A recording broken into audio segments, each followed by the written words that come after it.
Like and subscribe in the next 5 seconds, or this will be in your bed tonight. What is the craziest way you've seen an employer try to save money?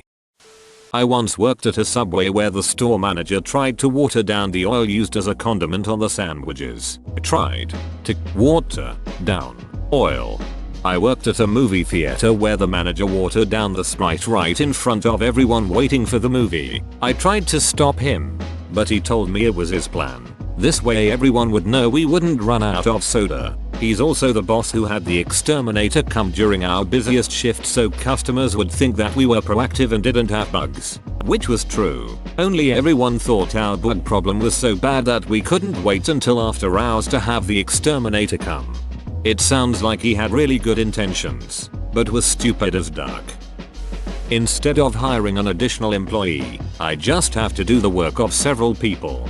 And you still have over a million comments karma. Looks like it's working out fine for you. Doing the posts of several people too. Fired the entire development staff for the custom in-house software. We've already got the program. What do we need them for? Just, wow. In fairness, this was right after the company got bought out, and the new owners simply didn't know how things worked, specifically, that it was an ancient software environment that took constant effort to keep running. But they went and made that decision without asking anyone who did know. Very quickly realized their mistake and tried to hire them all back, but were only able to get 2 of the 4 programmers, and then only with significant bonuses. Our store went 6 months without an in-open sign while the owners tried to squeeze one out of our distributors for free. Meanwhile people would walk right up to the door, think we're closed and leave. Just absolutely ridiculous how much money they probably lost trying to get a $50 item for free. No one thought, hey, the dollar store has those printed open signs for $5 while we wait. Dollar store, $5.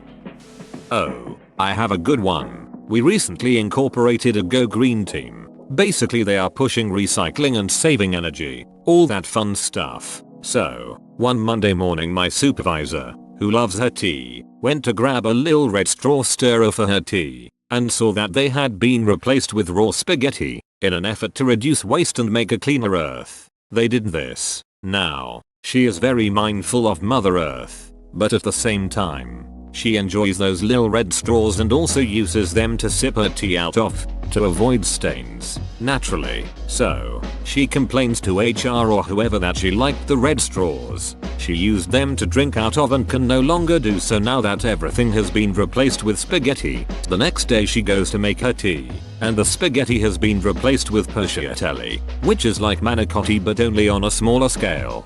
Tea's weak straws spaghetti. So this team isn't aware that noodles lose their solid form in hot liquid? Had a supervisor at a lab tell us that to save money on gloves, we should turn them inside out and use it again. Gloves are used to avoid contaminating the sample and also to protect our hands from getting hazardous chemicals on them. So why not do the opposite of both of those things? He was Polish. Now I hate to play the stereotype card, but he was like Asperger's level obsessed with Poland and everything Polish. He had a lot of ideas like the one above, and never once tested them or asked anyone else if it was a good idea before putting it into practice. That's the best idea I've heard since that submarine with a screen door. The boys sure will enjoy that fresh sea breeze. It gets fairly uncomfortable in those submarines without any fresh air. Due to budget constraints, 0.7mm pencil lead will no longer be provided, effective immediately. We will only be providing 0.5mm pencil lead. IBM circa 1992. Duck 0.5mm pencil lead. I really feel for you guys. Man, duck 0.7mm lead. I can't write with that. I feel like I'm using a crayon to write. 0.5mm all the way. Great for pens too. Writing equations, formulas in class was way too annoying with 0.7mm lead. Especially when you have superscripts and subscripts everywhere. Multimillion-dollar company. 75 workstations all running the same pirated XP license. No server backups. And AVG free for antivirus on everything. You can report that shit and get rewarded for it. Get rewarded with a nice big firing, more like. Worked at a university where the department would get low on funds. So my boss would just come up and tell us that we weren't getting paid for the month. We could quit and find another job. But when you are knee deep in 3 years of a research project, you had to weigh the value of getting your publications out versus abandoning everything you have worked on for a new job. That can't be legal. Not even close to legal. Oh, we have a lot of work piling up. Unlimited overtime everyone. My boss thinks this will save money and get it done faster. Number. Unlimited overtime makes work grind to a halt and makes everyone work slower so they can cash in on the overtime gravy train coming their way. I work in accounting, and seeing people take 3 weeks to respond to an email or 2 months to issue a credit while they work 70+ hours a week on overtime is maddening. You're hiring? My company decided to fire a shit ton of people in 2008 and I've had to do the work that used to be done by 4 people alone since then. Yes, I got behind on a shit ton of emails and things, but I was still managing to get through everything after a while. This year some shitbag from accounting with your mentality figured I was taking advantage of the overtime and I got canned. Result, they now pay 4 people to do what I was doing before again, as well as having hired me as a full-time consultant for the next year just to catch up with all the workload and train them. They now end up paying probably 8 times my consulting fee is absurd what they used to because of that mentality. Sometimes there's just too much work. Our boss cut our office supply budgets to nearly nothing. All we could afford was printer paper and toner cartridges. Actually started buying office supplies and bringing them to work with me. When we went to conventions, we would load up on freebie pens and notepads. It sure deterred petty theft and waste, but it got ridiculous. We were saving misprinted documents and cutting it up to be scratch pads. Sounds like a place I worked for. No office supplies could be purchased and a several year pay freeze. The owner bought a multi-million-dollar yacht shortly after. And this is the kind of bullshit I don't get right here. How people working for you, living in poverty and yet you go to buy big expensive toys. Is this what we really value now? He'd badger employees he didn't like until they quit, so he wouldn't have to pay into unemployment for them. I would just keep working there just to duck with him. Shit, I'm getting paid and this douche doesn't like me there. Win-win. The only kind of person who can say that is someone who has never worked with a bad boss. I worked at a pretty well-known fast food place when I was a teenager. The person who would cook all the food, aka the grill guy, would have these giant insulated gloves so that he could grab things that were hot from out of the oven. Bacon pans and stuff. Anyway, the restaurant was using the same insulated gloves for every grill person, all day, every day, and they were never cleaned. Eventually, almost all of the grill people started getting rashes on their hands. Everyone was complaining about their hands, but managers told them to suck it out. One day I got curious and turned the gloves inside out. On the inside of the glove, there was a black mold. I'm not saying it was the black mold, but it was mold that was black. Managers tried to tell the teenagers that black mold was harmless and that you could breath it and eat it. We kept the black mold gloves for a week or 2 before one of the teenagers' parents threatened to sue. They bought gloves the next day, which of course, eventually became filled with black mold once more. It's like a cycle. I've never heard of the black mold. What do you mean by that? If I recall correctly, it's one of the deadliest types of mold you can get in residencies and businesses. Like, evacuate the house. It's shut down for a month. I worked at a local Costco general shop for a summer once. There was this tap faucet in US, I think, in the back that was like locked on. It was stuck in the on position permanently and no one could turn it off. My boss never got anyone to fix it because it would cost money to have someone come out, and because the water was a fixed rate price, it didn't actually cost him anything to have it running 24/7. It's funny, faucet is the more commonly used word here, but we refer to water from that faucet as tap water. Never really thought about it before. It was stuck in the on position permanently and no one could turn it off. It's like the King Arthur's sword of retail. I used to work for an asphalt company that also did sealing for driveways. The sealer material was like liquid tar basically, and in order to make it last longer my boss would have us mix water into the product, so the mix was 50/50. So when we went to spray it, it was basically just dark water going onto the driveways. It ended up looking bad and he charged a ton of money. I hated that guy for ripping people off. As someone who has a messed up looking ducky driveway, duck your boss. I did an older lady's roof 2 years ago. Real nice woman. Raised corgis. She let us know before we got there to park in the shade on the asphalt. I made the mistake of turning my tires while parked and just that tore the top layer off. When we left tire tracks through the asphalt. I asked her about it on the second day and she said some guy had come out from the city. The crew did it real fast and she's never been able to get him to return her calls. Disgusting.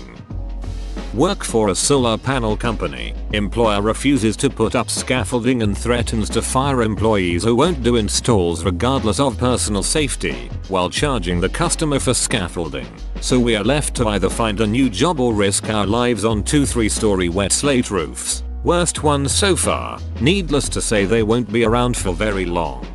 Sounds like a company that needs an anonymous tip to health and safety inspector. r/Osher. I went to a restaurant once and in the bathroom, they had bar soap. Bar soap. I know that Chandler says that soap is self-cleaning. But like Joey said, think about the last place you soap yourself and then the first place you soap yourself. All I could think of staring at that pink bar of soap with the dried suds clinging to it like some cheap prom dress was that someone had wiped using just their hands and then used this bar of soap to cleanse their hands from their butt filth. And here I was going to use it on my precious hands that had just delicately held my penis, guiding its golden streams lovingly into the porcelain receptacle not 2 feet from where I now stood. Have you considered a career in writing? No, I'm too busy pursuing my dreams of middle management. Instead of hiring a professional bee removal company, he asked the maintenance guys to remove a hive of bees. Next thing I see is 2 Mexicans walking down a hallway, one holding a broom, the other a shop vac. Both are wearing Diet Coke boxes on their heads for protection. As funny as that image is, I hope they were okay and didn't get badly stung. Beekeepers will often do that work for free, if I understand correctly, because hey, free bees. My CVS isn't allowed to have a third hand on the weekends. When we are most busy placing ad and dealing with customers, the lines grow long and customers get impatient. Theft is rampant. I used to hate the thieves. To a degree, I still do. I personally like Hammurabi's law and think thievery should be handled swiftly and harshly. But lately, after being on the receiving end of the corporation's frugal ducking, I'm starting to silently cheer for the thieves. If I catch you, I will have you arrested. But until then, I won't shed a tear for the loss that the machine takes. Let them bleed. Where I work is building a new office complex. About once a week the owner comes into my office and speaks to his building manager to say what he's completely nixed and what ridiculous bauble he is going to spend the savings on. Our new building has no storage space at all. Our business zoning ordinance explicitly prohibits storing gear outside. But hey, the owner saved himself $5,000 by removing a room. Up until this week, 6 weeks to opening, no Ethernet ports or networking consideration. We can't just use wireless. What about iPhone hotspots? Building manager just went out and bought stuff and with a ladder and drywall saw has been running cable and ports after hours. No exterior signage. 2 weeks ago decided he wanted a new logo design which my department put together. He sent it to the sign manufacturer who said with the new logo which filled out larger dimensions it would be an additional $1,800. He said it's not a priority and we will get one later. About 1/3 RD the office space of our existing facility. But wait, there's more. We're supposed to be doubling the size of our staff in the next year according to the existing growth plan. I could go on and on. But if you want to shave years off your life due to stress and about 5% of your hairline each week, work with someone who's constructing his first new building.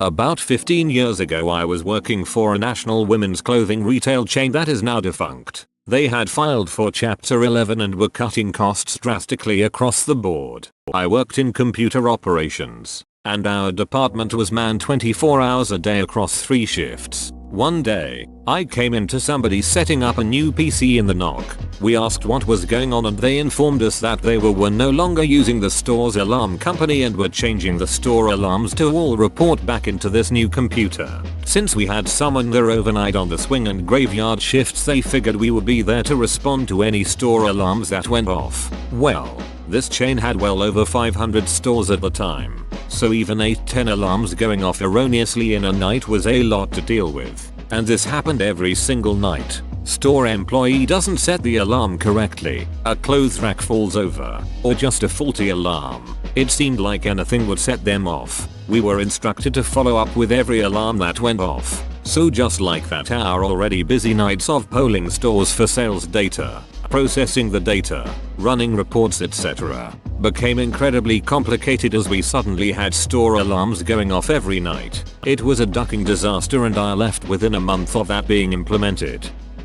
At Chevron there was a limit to how many free pencils you get, but they gave you a pencil holder and would stop by to make sure you were using it. So the office was filled with people struggling to use a 1" pencil, massively cutting productivity across every department to save a few cents per pencil. Very wise. Must have been some awesome and expensive pencils. Today I learned that not giving enough pencils massively cuts productivity. Where are all the computers? My boss makes us reuse bin bags. Once they're full, we're made to empty them out in a skip and then they get put right back in the bins. It's disgusting. I don't think the garbage bag in my waste bin at my office has not been replaced in the 5.5 years I've worked here. The janitor just empties them into a different bag. I feel your pain. I work in a cinema. Open drinks go in the bins. The bags are wet.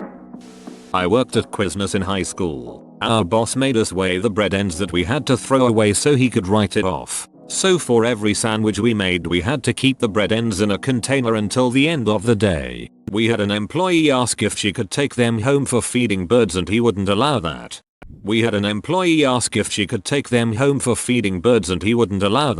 The reasoning behind that logic is that if you allow the employee to take home the parts, the employee might be tempted to make the parts bigger/waste more so that they would personally benefit from the free food. I didn't say I agree with this logic, BTW, but that's how some people think.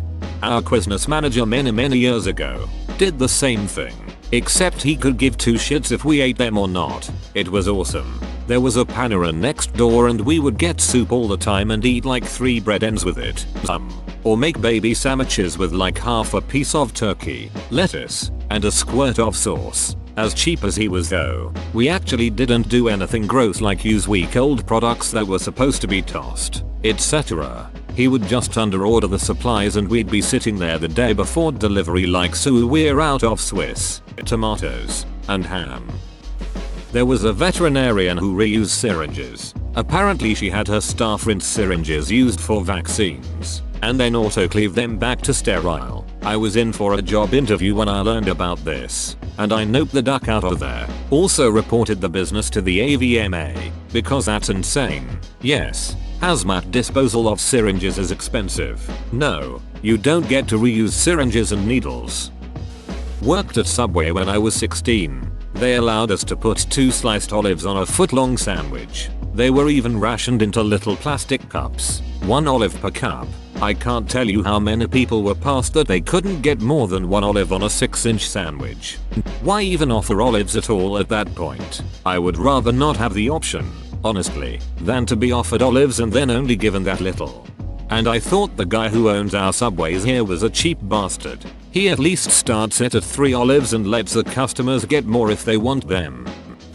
I worked at a mid-sized sporting goods store in New England and I can't even begin to tell you the items they would try to resell after they were returned or damaged in the store. Shoes that had clearly been worn for months, single shoelaces wrapped in scotch tape, shirts with giant stains all over the front, you name it. The worst part was it was a corporate mandate and not a manager trying to squeeze more money out of his particular store. To me, you're just ruining your store's image at that point. Who would ever buy a shoe with a huge hole in the instep for an extra 10% off? I worked sporting goods at a small store, and we did this as well, except we put everything defective, that we couldn't return, in its own little area and marked it down to ridiculous levels. If you could overlook superficial defects, you'd get amazing quality cleats balls gear for the same price as the really shoddy entry level stuff, and we even encouraged haggling if a customer seemed unsure about it. Ex-employer at a jewelry store had everything photographed as it came it, items for ads, custom orders, and appraisals. I worked on a computer that was over 12 years old. It had one USB port with 2 sets of splitters on it to cover the cheap hard drives to store all the images. No image could be deleted either. Every few days items would have to be written to CD and the CD contents listed out. There were stacks and stacks of CDs. Often I'd have to go back through those to find something by vague description. The camera was barely able to take pictures for published quality. The boss often disappeared with the camera I needed to do my job for the day and have me sort his fishing trip pictures. I worked in Photoshop for the majority of my work. The version I had to use was a student version about 8 versions back. There was one copy of Microsoft Office for the whole office. If one person was on that subscription, the other computers were locked out. There was no network. All items had to be placed on thumb drives and carried from one computer to another. The thumb drives were always full and you didn't dare delete someone else's work. The boss or his kids would often walk off with thumb drives. The boss had his kids' school picture samples for order. He had me scan them in and store them on CD among work images. My old boss would steal tape, pens, pencils, etc. from other departments so she wouldn't have to use any of our budget on them. We were always thousands of dollars above budget on supplies. And I feel like all of her shadiness saved her maybe $100-200 a year but just made everyone else at the company hate her or think she was crazy. I worked at a seafood restaurant. The owner forced us busboys to recycle the unused dinner rolls. There was a bag that was near where we would clear the dishes to put the rolls in. You were judged by how many you saved. I was 16 and just wanted a job, although my bag was always much less full than the others. I really wish that I had told them to duck themselves on that one. It was nasty. 2 servers and 2 cooks quit and were fired within a month or so. They were just never replaced. The staff wasn't exactly huge to begin with, either. Sometimes they sent their lazy preteen daughter in to help, which would usually last an hour until she got bored in the middle of doing something. Pretty sure the 12-year-old just didn't have the attention span required to be a prep cook. Not that she's lazy. About 5 years ago I worked for a game concession in a very well-known national department store. The building itself was falling apart. You would go out the back and there would be buckets everywhere catching water that was coming through the ceiling. It was like working in Rapture. One of the other concessions had a leak and the carpet was permanently wet. It smelled terrible. This was on the sales floor, but the management didn't care because it wasn't one of their departments. My department had a leak through the lighting, and eventually it started smoking. They also didn't change my security code on my stockroom despite repeated requests. Practically everybody knew the code and we were losing tons of stock, including Xbox 360s. The most ridiculous point came when they refused to turn our lights on until 10 AM during Christmas trading to save electricity. I had customers waking around in the dark. It was total bullshit, especially considering Game were paying rent to the department store. No surprises when Game ended their concessions deals. Really. Thanks for watching. Be sure to like and subscribe for more interviews.